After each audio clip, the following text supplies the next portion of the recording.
नमस्ते बच्चों। तो जैसे कि पिछले वीडियो में मैंने नेरिस 2018 के कुछ प्रॉब्लम सॉल्व करके दिए थे, इस वीडियो में भी मैं 2018 का ही प्रॉब्लम सॉल्व करूंगी। ठीक है, तो कीप वॉचिंग। तो हमारा क्वेश्चन है the points 0,8/3, 1/3 and 82/30 are the vertices of options है an obtuse angle triangle, an acute angle triangle, right angle triangle and none of this। ठीक है, तो अभी हमें दिखाना है कि ये जो vertices है ये किस ट्राइंगल के हैं। ओके, वेदर ऑब्ट्यूस है, एक्यूट है और राइट एंगल ट्राइंगल है। तो हम क्या करेंगे, पहले एक रफ फिगर ड्रॉ कर लेते हैं ट्राइंगल का। सपोज ABC, तो इसे हमने पकड़ा 0,8/3, इसे पकड़ लिया 1,3 और 82,30। ओके, तो अभी हम क्या करेंगे, हम देखेंगे इन लोगों का स्लोप निकाल के कि इनका स्लोप क्या आ रहा है। ठीक है, क्योंकि अगर ऑब्ट्यूस एंगल है तो उसका एंगल मोर देन 90 डिग्री होना पड़ेगा, एक्यूट एंगल होने से लेस देन 90 डिग्री होना पड़ेगा, और अगर राइट एंगल ट्राइंगल है तो 90 डिग्री होना पड़ेगा। ठीक है, तो देखिए अभी अगर हम स्लोप ऑफ ए भी निकालते हैं तो हमें क्या मिल रहा है, स्लोप मतलब y2 minus y1 by x2 minus x1। तो 3 - 8/3 डिवाइडेड बाय 1 - 0, तो हमें क्या मिल रहा है 9 - 8/3 by 1। So this is equals to 1/3। ठीक है, तो इसका स्लोप हमें क्या मिला 1/3। सिमिलरली स्लोप ऑफ BC अगर हम निकालते हैं तो हमें क्या मिल रहा है 30 - 3 divided by 82 - 1, so this is equals to 27 divided by 81, so 1/3। Okay, और स्लोप ऑफ AC अगर हम निकाल ले तो ये हो जाएगा 30 - 8/3 divided by 82 - 0, so this is equals to 90 - 8/3 by 82, so this is equals to 82/3 into 82। सो हमें यहाँ पे भी देखिए मिल रहा है 1/3। तो इसमें क्या है कि slope of AB is equals to slope of BC equals to slope of AC। तो यहाँ पे आपका इन तीनों का क्या है, स्लोप इक्वल है। अगर स्लोप इक्वल हुआ तो इसका मतलब क्या होगा कि लाइंस आर पैरेलल। तो अगर लाइंस पैरेलल है तो फिर वहाँ पे ट्राइंगल कैसे फॉर्म होगा, इज इट। तो the correct option is D, none of this. हमारा अगला क्वेश्चन है the value of K for which the line x + y + 1 equal to 0 touches the parabola y² equals to kx is. Option है -4 4 2 -2। ठीक है, तो यहाँ पे हमारा ओरिजिनल इक्वेशन ऑफ पैराबोला क्या है, y² इक्वल्स टू 4ax। ठीक है, और हमें दिया क्या है y² इक्वल्स टू kx। तो अभी हम इन दोनों को इक्वेट करेंगे तो हमें मिलेगा 4a equals to k, so this implies k a equals to k/4।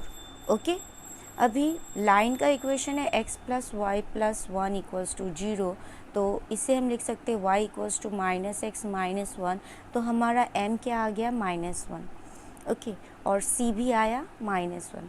सो अभी देखिए ये जो लाइन है ये इस सर्कल को टच कर रहा है। ठीक है, पैराबोला को टच कर रहा है, मतलब ये क्या होगा, एक टेंजेंट होगा। तो कंडीशन ऑफ टेंजेंसी हो जाएगा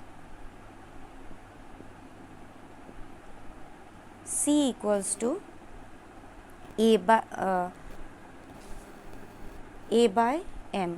okay, so this implies c का वैल्यू -1 है इक्वल्स टू a का value k/4 by -1, so this implies k equals to 4, so the correct option is B।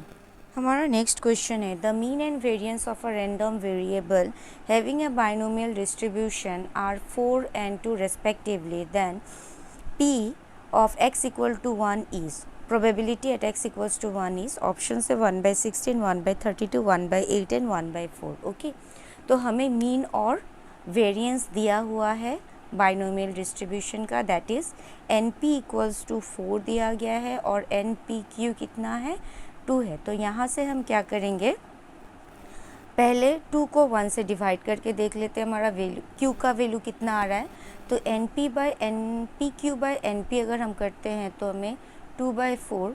सो यहाँ से हमें q का वैल्यू कितना मिल रहा है, q equals to 1/2।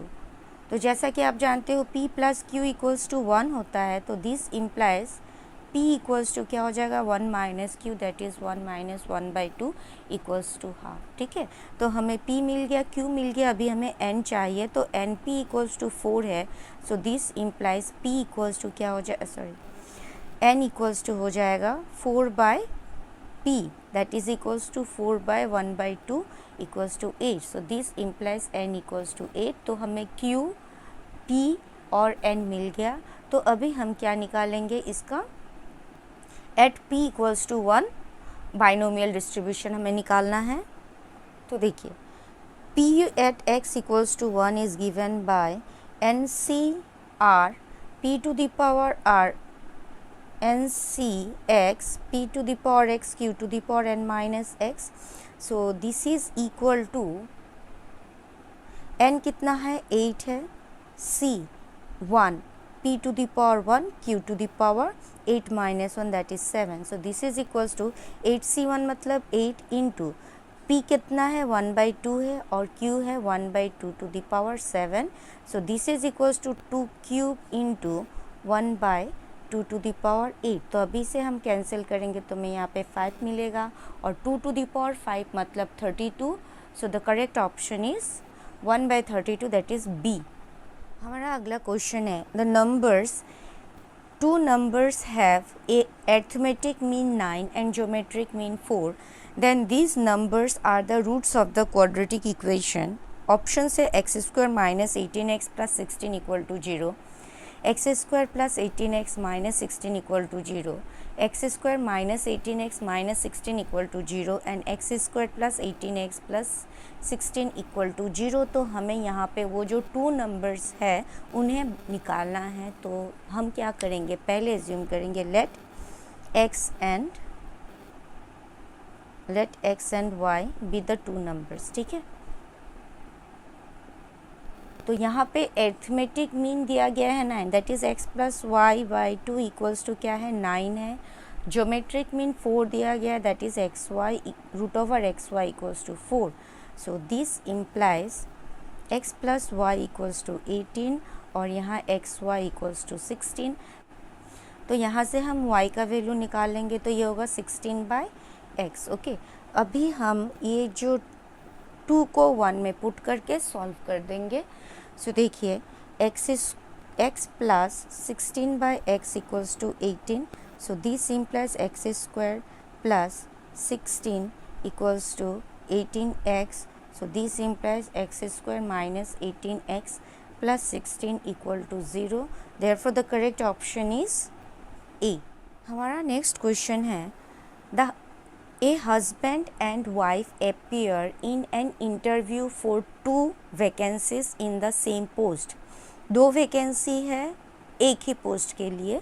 The probability of the husband selection is 1/7 and the wife selection is 1/5। Then the probability that only one of them will be selected is, option से 4/7, 12/35, 3/7 and 2/7। ठीक है, तो अभी हमें क्या दिया गया है वो देखिए, यहाँ पे हमें दिया गया है कि सेम पोस्ट के लिए 2 वैकेंसीज है। हस्बैंड का जो सिलेक्शन का प्रोबेबिलिटी है 1/7 है और वाइफ का कितना है 1/5 है। तो प्रोबेबिलिटी हम लोगों ने लिया, let HA be the event that husband is selected. Okay, husband is selected, तो इसका दिया गया है हमें 1/7 और probability that wife is selected इसका दिया गया है हमें 1/5। ठीक है, अभी हमें निकालना है that what is the probability that only one of them is selected. So तो देखिए रिक्वायर्ड प्रोबेबिलिटी हो जाएगा हमारा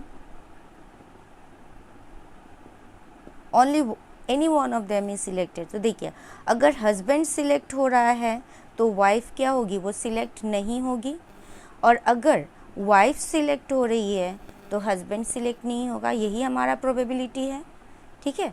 तो यहाँ पे अभी हम क्या करेंगे, probability of not selecting husband कितना हो जाएगा, 1 - 1/7 दैट इज इक्वल्स टू 6/7, और probability of not selecting wife हो जाएगा 1 - 1/5 दैट इज इक्वल्स टू 4/5। सो यहाँ पे हम यहाँ मल्टीप्लाई कर देंगे। सो 1/7 इंटू 4/5 प्लस 1/5 इंटू 6/7, इसे हम ऐड मल्टीप्लाई करके ऐड करेंगे। 4/35 प्लस 6/35 इज इक्वल्स टू 10/35। अगर हम इसे 5 से डिवाइड करेंगे तो 2/7। So the correct option is D. हमारा नेक्स्ट क्वेश्चन है, the binomial distribution whose mean is 10 and standard variation is 2√2 is. Options है 4/5 plus 1/5 to the power 50, 4/5 plus 1/5 to the power 1/50, 4/5 plus 5/1 to the power 50 and none of this. Okay, तो हमें binomial distribution का क्या दिया गया है, mean और standard deviation दिया गया है, that is NP equals to 10 है और root over NPQ equals to 2√2 है। तो ये हमारा, ये हो गया मीन और ये हो गया स्टैंडर्ड डेविएशन। सो देखिए, अगर इसका स्क्वायरिंग बोथ साइड कर दें तो हमें मिलेगा NPQ equals to 4 × 2 that is equals to 8। इसे आप 1 करिए, इसे 2 करिए, अभी 2 डिवाइडेड बाय 1 कर दीजिए, तो आपको क्या मिलेगा, NPQ by NP equals to 8/10। So NP cancel और ये और 2 से करने से 4/5। सो हमें क्या मिल रहा है, Q इक्वल्स टू 4/5। और हमें ये पता है कि P प्लस Q करने से उसका वैल्यू 1 होता है, तो यहाँ से हम P निकाल सकते हैं। P हो जाएगा हमारा 1 - 4/5 दैट इज इक्वल्स टू 1/5। और अगर P मिल गया, Q मिल गया, तो हम N निकाल सकते हैं। तो NP इक्वल्स टू हमें 10 है, तो this implies N equals to 10 divided by 1/5 that is equals to 50। ठीक है, general distribution is given bye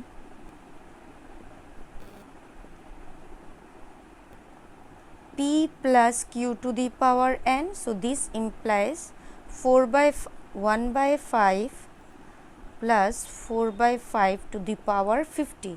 okay, so यहाँ पे हमारा करेक्ट ऑप्शन कौन सा है, ये है। ओके, इट डजेंट मैटर कि आपका 1/5 पहले है या 4/5 पहले है, because commutative property addition satisfy करता है। So the correct option is A. अगला क्वेश्चन है, the complementary function of the differential equation d²y/dx² minus 2k dy/dx plus k² y equals to 0 is.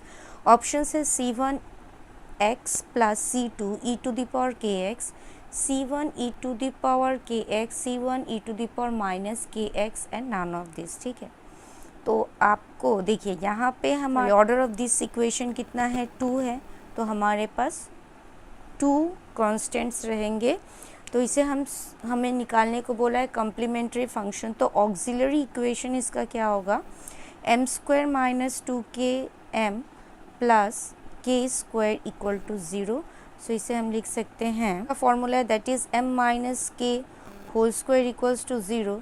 So this implies, यहाँ से हमें m minus k into m minus k equal to 0 लिख सकते हैं। तो m का value हमें क्या मिल रहा है, k, देयरफॉर कॉम्प्लीमेंट्री फंक्शन किया हुआ c1 plus c2x e to the power kx, लेकिन यहाँ पे c2, इसे हम ऐसे भी लिख सकते हैं c1x plus c2 e to the power kx। Okay, so the correct option is A. हमारा नेक्स्ट क्वेश्चन है, the value of 2 tan inverse 1/3 plus tan inverse 1/7 is equal to. Option है π/6, π/3, π/4 एंड नन ऑफ दिस। ठीक है, तो हमें ये trigonometric inverse का problem है और बहुत ही सिंपल है, उसके लिए आपको ट्रिग्नोमेट्री फार्मूलाज याद होना पड़ेगा। तो देखिए 2 tan inverse of 1/3 plus tan inverse of 1/7। ठीक है, तो 2 tan इनवर्स ऑफ x का क्या फॉर्मूला है, tan inverse twice x by 1 minus x²। सो ये फॉर्मूला हमें यहाँ पे यूज़ करना है। तो ये हो जाएगा, देखिए टेन इनवर्स 2 x क्या है 1/3 divided by 1 minus 1/3 square plus tan inverse of 1/7. So this is equals to tan inverse, यहाँ पे आप पुट कर दीजिए 2/3/1 minus 1/9 plus tan inverse of 1/7. So this is equals to tan inverse, यहाँ आ जाएगा 2/3 divided by 8/9 plus tan inverse of 1/7. तो इससे अगर कैंसिल करते हैं तो 3 मिलेगा और ये हो गया 4. So this is equal to tan inverse 3/4 plus tan inverse of 1/7. अभी ये किसका फॉर्मूला है, tan inverse of A plus tan inverse of B. तो tan inverse of A plus tan inverse of B का फॉर्मूला होता है tan inverse A plus B divided by 1 minus A B. तो 3/4 plus 1/7 divided by 1 minus 3/4 into 1/7. ये हो गया हमारा tan inverse of A plus tan inverse of B का formula. So tan inverse, यहाँ पे आप इसका एलसीएम लीजिएगा तो 21 प्लस 4 डिवाइडेड बाई 28 और ये हो जाएगा 1 minus 3/28. So this is equals to tan inverse 25/28. और अगर आप इसको एलसीएम लेके सब्ट्रैक्ट करते हो तो ये भी 25/28 ही मिलेगा. This is equals to tan inverse of 1. अब टेन इनवर्स ऑफ 1 कब होता है, जब ये π/4 हो तो, ठीक है, π/4. So the correct option is C. ठीक है, तो अभी आपने देखा कि अब आज के मैंने जितने भी प्रॉब्लम सॉल्व किए हैं ये बहुत ही इजी है और सिंपल भी है. बहुत इजी मैं नहीं कर सकती हूँ क्योंकि सारे बच्चों के लिए मैथ्स इजी नहीं होता, लेकिन अगर आप प्रैक्टिस करते हो तो आपको पता चल जाएगा कि ये प्रॉब्लम्स इजी ही हैं. ठीक है, बस आपके लिए थोड़ा प्रैक्टिस का ज़रूरत है. और जैसा कि आपके एग्ज़ाम्स भी बहुत करीब है, नेरिस्ट के एग्ज़ाम्स ऑलमोस्ट आ ही रहे हैं, तो उसके लिए आपको प्रैक्टिस करना ज़रूरी है. आप अपने ब्रांच का जितना हो सके पढ़ो, क्योंकि ब्रांच ही आपको हेल्प भी करेगा. और हो सके तो आप थोड़ा मैथ्स भी देख लीजिए, ताकि अगर इस टाइप का प्रॉब्लम हो तो आप इजीली सॉल्व कर सको. ठीक है, तो बच्चों अगर आपको मेरा आज का एक्सप्लेनेशन समझ में आया हो और अगर आपको लग रहा हो कि मेरा वीडियोस आपके लिए हेल्पफुल है तो प्लीज़ प्लीज़ प्लीज़ आप मेरे चैनल को सब्सक्राइब ज़रूर करिएगा. और सब्सक्राइब के सामने जो बेल आइकन बटन है उसे ज़रूर प्रेस करिएगा ताकि मेरे आने वाले वीडियोज़ के नोटिफिकेशंस आपको मिलते रहें. और ये सब्सक्राइब करना बिल्कुल फ्री है, तो प्लीज़ आप सब्सक्राइब करिएगा. ठीक है, थैंक यू फॉर वॉचिंग.